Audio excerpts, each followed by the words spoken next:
जय हिंद दोस्तों। आशा करता हूँ आप सभी स्टूडेंट जो हैं बहुत ही अच्छे होंगे और स्वस्थ होंगे और जम के जो है मेहनत कर रहे होंगे। 2 से 4 दिन तक अभी आप सभी को मैंने एक भी क्लास नहीं लिया है। इसका आप लोगों को रीज़न मालूम होना चाहिए ताकि आप सभी को जो है ना अब से जो क्लास होगा उसमें बहुत ही ज़्यादा बेनिफिट होगा। सबसे पहले आप सभी को मैं बता दूं, आप सभी का क्लास नहीं लेने का रीज़न ये था कि रैंडम जो है बिहार पुलिस का सिलेबस चेंज हो गया था। सिलेबस चेंज होने के बाद जो है आप सभी का 9th और 10th का जो है ना एग्ज़ाम के हिसाब से जो है क्वेश्चन को सेट करने के लिए मैं आप सभी का जो है क्वेश्चन को वह सभी स्पेशलिस्ट क्वेश्चन को मैं चूज़ कर रहा था जिस जो है आपके एग्ज़ाम में सेम टू सेम पूछेगा ही पूछेगा। अगर आपके 7 तारीख में नहीं पूछे तो 11 में ज़रूर पूछेगा, 11 में ना पूछे तो 18 में ज़रूर पूछेगा, लेकिन पूछेगा ज़रूर। वही सभी क्वेश्चन जो है स्पेशलिस्ट लेकर आया हूँ। थोड़ा आप सभी को स्क्रॉल करके दिखा दूँ, उसके बाद क्लास जो है एकदम आराम से होगा। और एक चीज़ आप सभी को बता देते हैं, पूरा का पूरा एनसीईआरटी क्वेश्चन है, पूरा का पूरा एनसीईआरटी क्वेश्चन है। थोड़ा-सा आप सभी को मैं बता दूँ एक चीज़, ताकि आप सभी जो है अपना जो है समय को जो है ना सही उपयोग कर सकते हैं। क्लास में अभी तो लेंगा ही, मगर सबसे ज़्यादा ज़रूरी होता है सही मार्गदर्शन। अगर मार्गदर्शन सही नहीं रहेगा ना तो आप लोग जो है भटकते रह जाएँगे। एक चीज़ ईमानदारी पूर्वक आप लोग कमेंट में बताएँगे कि सर हम मॉक टेस्ट देते हैं और मेरा जो है मॉक टेस्ट में नंबर जो है 50 नंबर, 60 नंबर, 80 नंबर या 90 नंबर आ रहा है। आप लोग ईमानदारी पूर्वक बताएँगे मॉक टेस्ट के बारे में। अगर आप लोगों को पता इतना भी नहीं है कि मॉक टेस्ट किसको कहते हैं, तो मॉक टेस्ट आप सभी को पता है कि आपके अंदर की कितनी क्षमता है, आपको वह एग्ज़ाम के स्पेशलिस्ट में वो आपको बताया जाता है। मॉक टेस्ट अगर आप लोग नहीं देते होंगे तो प्रैक्टिस सेट अगर आप लोगों ने बुक लिया होगा या किसी टीचर का, तो उससे भी आप लोग करते होंगे तो आप लोगों को अंदाज़ा लग जाता होगा कि कितना क्वेश्चन सही हो रहा है। सभी टीचर्स जो हैं यूट्यूब पे मैं देख रहा हूँ कि सभी जो है अपने-अपने तरीके से कोई मॉक टेस्ट दिलवा रहा है, कोई प्रैक्टिस सेट दिलवा रहा है, लेकिन सिलेबस पे काम नहीं कर रहा है। मेरा मानना है कि जिस भी व्यक्ति का अगर नींव खड़ा ना हो, जिस भी व्यक्ति का जो है कुर्सी अगर अच्छा ना हो, तो उसका इमारत कैसा बनेगा? अगर जिसका नींव मजबूत होगा उसी का ना इमारत अच्छा होगा। इसलिए मैं आप सभी के लिए लेकर आया हूँ कि वैसा क्लास जिससे आप सभी बहुत ही कम समय में, मान लीजिए कि ज्योग्राफी एक ऐसा सब्जेक्ट है, ये इसमें ज़्यादा दिमाग वगैरह नहीं लगाना होता है। क्वेश्चन देखे, क्वेश्चन का आंसर याद हो गया, काम खत्म। ये क्वेश्चन हो गया ज्योग्राफी का। उसके बाद पॉलिटी का बहुत आसान रहता है, पॉलिटी, ज्योग्राफी ये सब बहुत आसान। ज्योग्राफी से 8-10 क्वेश्चन पूछे जाते हैं, पॉलिटी से 8-10 क्वेश्चन पूछे जाते हैं, हिंदी से 8-10 क्वेश्चन पूछे जाते हैं। इधर हो गया, इसके बाद आप सभी का हो जाएगा बायोलॉजी हो गया, 8-10 क्वेश्चन इस इधर से पूछे जाते हैं, 5-6 क्वेश्चन आपका फिजिक्स केमिस्ट्री से पूछे जाते हैं। ओवरऑल देखा जाए ना तो आपका फिजिक्स मतलब जीके जीएस से 70 क्वेश्चन जो पूछे जाएंगे, उसमें से अगर आपका खूब देखा जाए तो आपका 50 क्वेश्चन ना मतलब 10 दिन के क्लास जो आपको मैं प्रैक्टिस सेट कराऊंगा एकदम सब्जेक्ट बाय सब्जेक्ट, उससे आपका हो जाएगा, बिल्कुल हो जाएगा, यकीन मानिए। तो चलिए आज जो है ज्योग्राफी के टॉपिक वाइज जितने भी वीवीआई क्वेश्चन है वह सभी आप सभी को मैं करा देता हूं, और आगे चलकर आप सभी जो है ज़्यादा से ज़्यादा मॉक टेस्ट देंगे। मॉक टेस्ट अगर आप लोग नहीं देते हैं तो ये जो प्राकृतिक आप सभी को मैं सिलेबस के थ्रू पढ़ा रहा हूँ इसको 1 से 2 बार आप लोग जरूर पढ़ लेंगे, क्योंकि तेज़ी से आप लोगों को मैं पढ़ाऊँगा, क्योंकि बहुत सारे छात्र ऐसे हैं जिनकी तैयारी काफ़ी अच्छी हो चुकी है, और बहुत सारे ऐसे स्टूडेंट हैं जिनकी तैयारी कुछ खास नहीं है। ठीक है, चलिए पहला प्रश्न आप सभी के लिए ये है ज्योग्राफी का कि पुरानी जलोढ़ मिट्टी को हम क्या कहते हैं। पुरानी जलोढ़ मिट्टी को हम क्या कहते हैं, तो आप सभी को पता है पुरानी जलोढ़ मिट्टी को हम बांगर कहते हैं। चलिए अगला क्वेश्चन क्या पूछ रहा है, देखिए क्वेश्चन को स्पीड में ले जाएंगे क्योंकि आप सभी का क्लास और सिलेबस बहुत ही ज़्यादा है, और आज 20 तारीख अगर मान लीजिए हो गया है तो यहाँ पर आप सभी के पास समय ज़्यादा नहीं बच रहा है, 15 दिन कोई ज़्यादा दिन नहीं होता है ना। चलिए नेक्स्ट क्वेश्चन है कि पंजाब में भूमि जो है किस प्रकार के कारण जो है उसका मुख है, तो पंजाब में सबसे ज़्यादा भूमि किस प्रकार से अच्छी क्वालिटी के है, तो वहाँ अत्यधिक सिंचाई होता है पंजाब में नहर के माध्यम से, इसलिए पंजाब की भूमि जो है अधिक सिंचाई का मुख्य कारण है। चलिए अगला क्वेश्चन आप सभी का, बिहार में अति जल बिहार में अति जल दोहन से किस तत्व का संकेंद्रण बढ़ा है? बिहार में अति जल दोहन से किस तत्व का संकेंद्रण बढ़ा है? तो वह है आर्सेनिक का, वह है आर्सेनिक का। चलिए अगला क्वेश्चन आप सभी से पूछा जा रहा है कि मरुस्थल मृदा किस राज्य में पाया जाता है? मरु मतलब मरा हुआ स्थल, मरा हुआ जमीन मृदा कहाँ पर है, कौन से राज्य में? तो आप सभी को पता है राजस्थान में। कौन से राज्य में है? आप सभी को पता है राजस्थान में, ठीक है ना। उसके बाद क्वेश्चन क्या है कि प्राकृतिक संसाधनों के संरक्षण के लिए 1968 में कौन सा कन्वेंशन हुआ था? कौन सा कन्वेंशन हुआ था? तो वो हुआ था अफ्रीकी कन्वेंशन हुआ था। वो कौन सा कन्वेंशन हुआ था? वो अफ्रीकी कन्वेंशन हुआ था। देखिए मैं ऑप्शन दिया हुआ इसलिए आप सभी को डायरेक्ट पढ़कर बता रहा हूँ। ऐसा नहीं कि चार क्वेश्चन का ऑब्जेक्टिव पहले पूछे उसके बाद आप सभी का जो है पूछेंगे कि कौन सा क्वेश्चन सही हुआ। ऐसा नहीं, आपके पास समय कम है, आपके पास समय कम है, इसलिए मुझे भी जो है बहुत फास्ट करना होगा कि आप अगर मेरे द्वारा अगर गलत भी हो जाए तो आप यहाँ से देख के भी सही कर सकते हैं, आपके दिमाग में माइंडसेट में अच्छा से याद भी रहेगा। काली मृदा का दूसरा क्या नाम है? तो आप सभी को पता है रेगुड़ मिट्टी काली मृदा को कहते हैं। सबसे ज़्यादा जलोढ़ मिट्टी पाए जाते हैं। काली मिट्टी के उपयोग होते हैं सबसे ज़्यादा कपास में। काली मिट्टी का उपयोग जो होता है सबसे ज़्यादा कपास में होता है। अगला क्वेश्चन है सवाल नंबर 8 में कि सोपानी कृषि किस राज्य में प्रचलित है? सोपानी कृषि किस राज्य में प्रचलित है? तो वह है उत्तराखंड में, वह है उत्तराखंड में। ये रहा आप सभी का। मेढक के प्रजनन को नष्ट करने वाला रसायन कौन है? तो एंड्रीन है, एंड्रीन। और भारत में सार्वजनिक क्षेत्र में किस प्रकार की मिट्टी पाई जाती है? तो जलोढ़, अभी आप सभी को मैंने बताया था।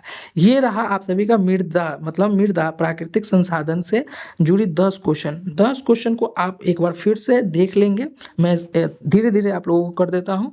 ये क्वेश्चन आपके एग्जाम के लिए VVI है, ठीक है। चलिए अब हम पढ़ लेते हैं जल संसाधन।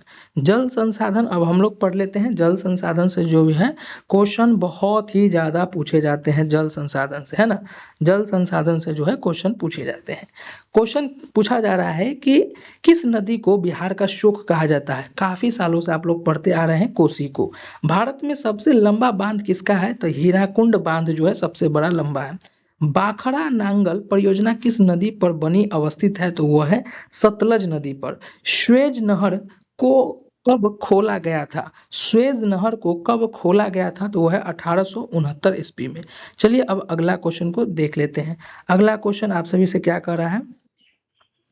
स्वेज नहर हो गया है, बाखड़ा बांध भी हो गया है। हाँ, स्वेज नहर बाखड़ा बांध आप सभी का हो गया है। अगला क्वेश्चन सवाल नंबर 5 में आप सभी से क्या कर रहा है कि कृष्णा राज सागर बांध किस नदी पर बना हुआ है? कृष्णा राज सागर बांध किस नदी पर बना हुआ है? तो वह है कावेरी। कौन सी नदी पर बना हुआ है? कावेरी। प्रथम राष्ट्रीय जल नीति आयोग जो है कब लागू किया गया था? प्रथम राष्ट्रीय जल नीति कब लागू किया गया था? सितंबर 1987 में। सितंबर 1987 में प्रथम राष्ट्रीय जल नीति लागू किया गया था। प्रथम राष्ट्रीय जल नीति जो लागू कब किया गया था? सितंबर 1987 में। अगला क्वेश्चन आप सभी से क्या दिया गया है? गोविंद सागर मानव निर्मित कृत्रिम जलाशय संबंधित है। गोविंद सागर मानव निर्मित कृत्रिम जलाशय संबंधित है, वो है संबंधित रिहंद बांध से, वो है रिहंद बांध से, वो है रिहंद बांध से। अगला क्वेश्चन आप सभी से क्या कर रहा है कि भारत में सार्वजनिक वर्षा कहाँ होता है? मानसून रामा में। कहाँ होता है? मानसून रामा में। मानसून रामा कहाँ है? तो वो है मेघालय में। वो है कहाँ? मेघालय में। वो कहाँ है? मेघालय में। कहाँ सबसे ज़्यादा वर्षा होता है? मानसून रामा में। अगला क्वेश्चन है कि देश के बांधों को किसने आधुनिक भारत का मंदिर कहा है? किसने कहा है? पंडित जवाहरलाल नेहरू ने। किसने कहा है? पंडित जवाहरलाल नेहरू ने। प्राणियों के शरीर में कितने प्रतिशत जल की मात्रा पाए जाते हैं? 65%। कितना पाए जाते हैं? 65%। प्राणियों के शरीर में, मानव के शरीर में कितना प्रतिशत जल पाए जाते हैं? तो है 65%। फिर अगला क्वेश्चन था कि वृहद क्षेत्र में जल की उपस्थिति के कारण ही पृथ्वी को हम क्या कहते हैं? क्या कहते हैं? नीला ग्रह। वृहद क्षेत्र में जल की उपस्थिति के कारण जो है पृथ्वी को हम नीला ग्रह कहते हैं। चलिए नेक्स्ट क्वेश्चन आप सभी से कर रहा है कि कुछ जल का कितना प्रतिशत भाग महासागर में निहित है? कुल जल का कितना परसेंट? तो 96% 96% आप लोग याद रखेंगे। 96.5 जो है भाग पानी में जो है महासागर में निहित है। मैथन बांध किस नदी पर जो है बना हुआ है? कौन से नदी पर बना हुआ है? बराकर का। मैथन बांध किस नदी पर बना हुआ है? बराकर का बांध पर बना हुआ है। ठीक है, तो ये रहा आपका नदी परियोजना से खत्म हो गया। ये कितना क्वेश्चन था आपका? 13 जो है महावीवी आई था। देख रहे हैं आपको मैं कितना कम समय में जो प्योर कंटेंट, अगर ये बुक खरीदने जाएंगे या आप सभी दूसरे एक चीज में माथा लगाएंगे तो आप लोगों को बहुत ज़्यादा समय लगेगा। लेकिन मैं तो आप सभी का 10 मिनट 20 मिनट में आपको एकदम समझिए एकदम ज्योग्राफी का लगभग क्वेश्चन और वीवीआई करवा रहा हूँ। आयुर्वेद का जनक किसे कहा जाता है? तो आप सभी को पता है चरक को। आयुर्वेद का जनक किसे कहा जाता है? चरक को कहा जाता है। भारतीय वन्य जीव बोर्ड का गठन कब किया गया था? वन्य जीव बोर्ड का स्थापना कब किया गया था? 1952 में। कब किया गया था? 1952 में किया गया था। फिर अगला क्वेश्चन है कि बाघ परियोजना की शुरुआत कब हुई थी?